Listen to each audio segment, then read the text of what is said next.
Welcome to Tanvi Cooking. Hi friends, welcome back to my channel. இன்றைக்கி நம்ம என்ன பார்க்க போகிறோம்னா, குழந்தைங்கள்லேருந்து பெரியவங்கள் வரைக்கும் குலோப்ஜான் பிடிக்காம யாருமே இருக்க மாட்டாங்க. அதில் கொஞ்சம் வித்தியாசமாக நம்ம கேரட் வச்சு குலோப்ஜாம் தான் பண்ண போகிறோம். அது எப்படி செய்யலான்னு பார்க்கலாம் வாங்க.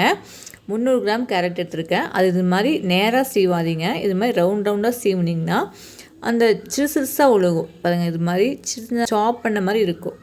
அது மாதிரி நம்ம துருவி எடுத்துக்கலாங்க. அடுத்தது துருவி எடுத்ததுக்கப்புறம் ஒரு பேனில் நெய் ஊற்றிக்கலாம். 1 ஸ்பூன் நெய் ஊற்றிக்கலாங்க. ஒரு நிமிஷம் என்னோடய சேனல் சப்ஸ்கிரைப் பண்ணாதவங்க மறக்காமல் சப்ஸ்கிரைப் பண்ணிடுங்க. புதுசாக வந்தவங்களுக்கு என்னோடய சேனல் பார்த்துட்டு இருக்கிறவங்களுக்கு ரொம்ப நன்றிங்க.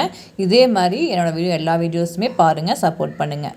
வீடியோவை ஸ்கிப் பண்ணாமல் பாருங்கள். வாங்க வீடியோக்குள்ளே போகலாம். கேரட் துருவி வச்சோம் பார்த்தீங்களா, அதாவது 3/4 கப் இருக்குது சரிங்களா. 3/4 கப் கேரட் நான் துருவி வச்சுருக்கேன்.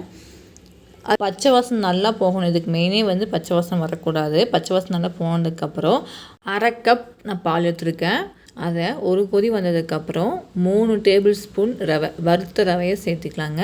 வறுத்த ரவை 3 டேபிள் ஸ்பூன் போட்டு நல்லா கிளறி விட்டுங்க. கொஞ்சம் திக்காக இருந்துச்சு அப்படின்னா ரவை வேகிறதுக்காக கொஞ்சமாக பால் ஊற்றிக்கிங்க. பாலை ஊற்றிட்டு நல்லா ரவை வேகட்டும். வெந்ததுக்கப்புறம் 1/4 கப் பால் பவுட்ருங்க. எந்த பிராண்ட் வேணால் எடுத்துக்கலாம். 1/4 கப் இல்லாமல் நல்லா கிளறி விட்டுக்குங்க. விட்டு ஒரு அல்வா ஸ்டேஜுக்கு வருங்க. ஒரு அல்வா எப்படி சுருண்டு வரும் அதே ஸ்டேஜுக்கு அது மாதிரி வரும். அந்த மாதிரி ஸ்டேஜில் வந்துச்சுன்னா நம்ம அடுப்பு ஆஃப் பண்ணிடலாங்க. இப்போ இந்த மாதிரி வந்துச்சு, அடுப்பு ஆஃப் பண்ணிக்கலாம்.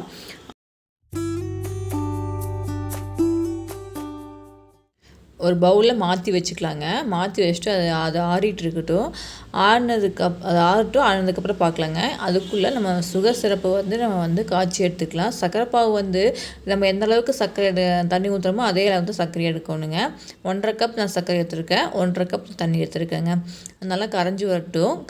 சர்க்கரை கரையிட்டும். நம்ம ஏலக்காய் ஒரு 1/4 டீஸ்பூன் சேர்த்திக்கலாம். நம்ம சேர்த்துட்டு ஒரு 15 நிமிஷம் கொதிச்சாலே நம்ம அந்த சர்க்கரை பாவு திக்கான கன்சிஸ்டன்சிக்கு வந்துடுங்க. இப்போ 15 நிமிஷத்துக்கு அப்புறம் பாருங்கள் இந்த அளவுக்கு திக்காக இருக்குது. அடுப்பு ஆஃப் பண்ணிவிட்டு மாற்றி வச்சேன் பார்த்திங்களா பவுலில், அது ரொம்ப நல்லா ஆறிடுச்சு. ஆறினதுக்கப்புறம் கிராக் இல்லாமல் சின்ன சின்ன உருண்டையை நம்ம பிடிச்சி எடுத்துக்கலாங்க. இதே மாதிரி எல்லா உருண்டையும் பிடிச்சி எடுத்துகிட்டு பார்க்கலாங்க.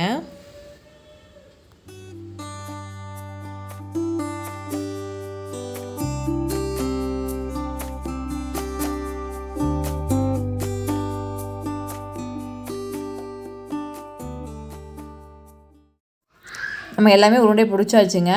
நம்ம அடுத்து என்ன பண்ண போகிறோம்னா எண்ணெயில் போட்டு பொரிச்சு எடுக்க போகிறோங்க. தீ சிம்மில் வச்சுக்கோங்க. சிம்மில் வச்சுட்டு நம்ம ஒவ்வொன்றா போட்டு பொரிச்சு எடுத்துக்கலாங்க. குலோப்ஜானுக்கு பண்ணுவோம் பார்த்திங்களா, அந்த பக்கம் இந்த பக்கம் 2 பக்கம் திருப்பி விட்டே போகும் பார்த்திங்களா, அதே மாதிரி திருப்பி விட்டுக்குங்க. கோல்டன் ப்ரௌனில் வந்ததையுமே நம்ம எடுத்துக்கலாங்க.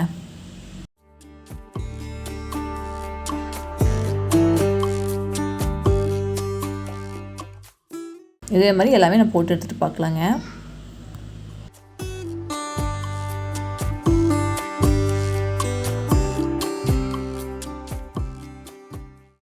அவ்வளோதாங்க, நம்ம எல்லாமே போட்டு எடுத்தாச்சு. பாருங்கள் எவ்வளோ சாஃப்டாக இருக்குன்னு. ஒரு கிராக் இல்லாமல் அவ்வளோ சாஃப்டாக நம்ம குலோப் ஜாமுன் எப்படி நம்ம செய்வோமோ அதே மாதிரி தான் இருந்துச்சுங்க. எல்லாமே கிராக் இல்லாமல் போட்டு எடுத்தாச்சு.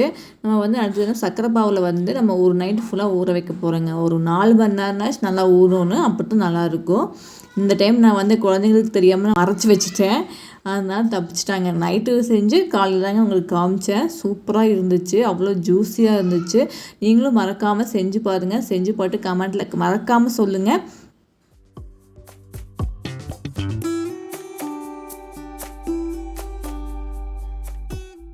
பாருங்கள், நான் உங்களுக்கு அலங்காமல் கட் பண்ணி காட்டுறேன் பாருங்கள். அவ்வளோ ஒரு ஸ்மூத்தாக சாஃப்டாக இருந்துச்சு.